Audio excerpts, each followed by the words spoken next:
आपण बनवणार आहे तरोट्याची भाजी। ही बघा अशी असते मेथीसारखी, पावसाळ्यात ती सर्वत्र येते। ही बघा तब्येतीसाठी खूप चांगली असते, हाडासाठी चांगली असते ही भाजी। ही पावसाळ्यात खूप प्रमाणात येते। ही अशी भाजी धुवून घ्यायची, छान 2-3 पाण्याने धुवून घ्यायची, ती लागलेली माती काढायची आणि अंदाजानं मीठ घ्यायचं, पाण्यात टाकायचं। ती भाजी थोडी तुरट राहते, त्याच्यामुळे ती थोडी वाफळून घ्यायची। गरम पाण्यात टाकायची 2 मिनिटं। पाणी उकळलं आणि त्याच्यात ती भाजी टाकून द्यायची। जास्त वेळ नाही शिजवायची, फक्त एक वाफ घ्यायची, त्यातला तुरटपणा जाण्यासाठी फक्त हे करायचं।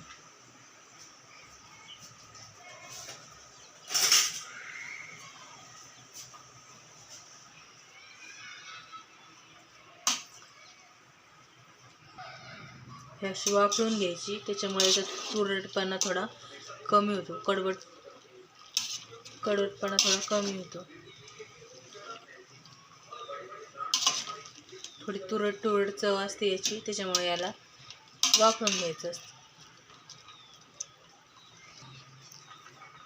10-15 लसणाच्या पाकळ्या, जिरं आणि लाल सुकी मिरची, ओली असली तरी चालेल। याची थोडी भरड काढून घ्यायची, जास्त बारीक नाही, असं आबडधोबड वाटून घ्यायचं। थोडं मीठ टाकायचं चवीला। मीठ आपण नंतर भाजीचा अंदाज घेऊन वरतून टाकू, याची भरड काढून घेऊ। हे बघा असं वाटून घ्यायचं, अशी पेस्ट तयार करायची, जास्त बारीक नाही आणि जास्त जाड नाही अशी।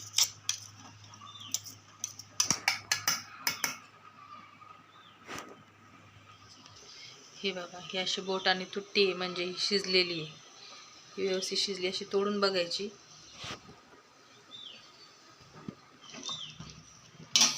नंतर थंड पाणी टाकून ती भाजी पिळून घ्यायची।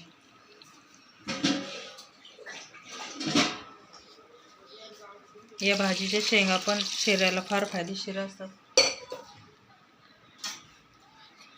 हाडासाठी खूप छान असतात। हाडं वगैरे दुखत असले, काही सांधे दुखत असले, त्याची पावडर करून खाल्ली तरी चालते, ही भाजी खाल्ली तरी चालते।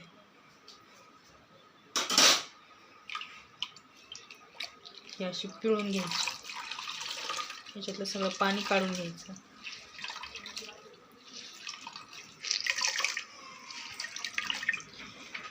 या भाजीचं पाण्याचा काढा पिला तरी चालतो।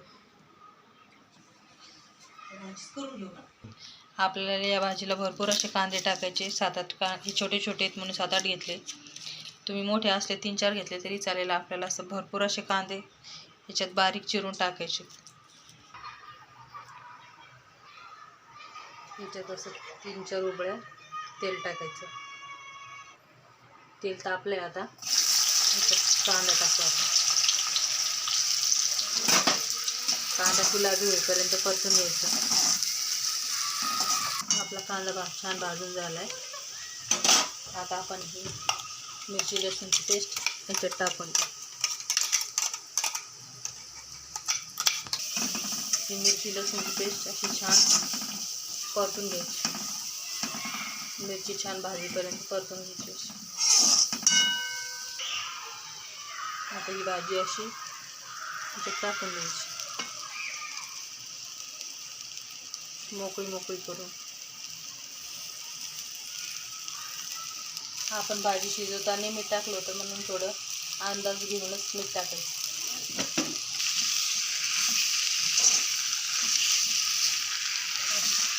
अशी सगळीकडे व्यवस्थित मिक्स करून ही अशी मेथीच्या भाजीसाठी परतून घ्यायची छान।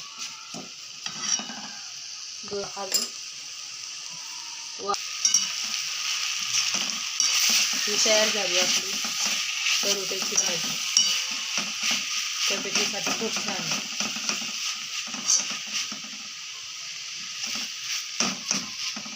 ही छान बनवून तयार झालेली आपली तरोट्याची भाजी, ही ज्वारीच्या भाकरीसोबत आणि चपातीसोबतही छान लागते, आणि ज्वारीच्या भाकरीसोबत खूप छान लागते।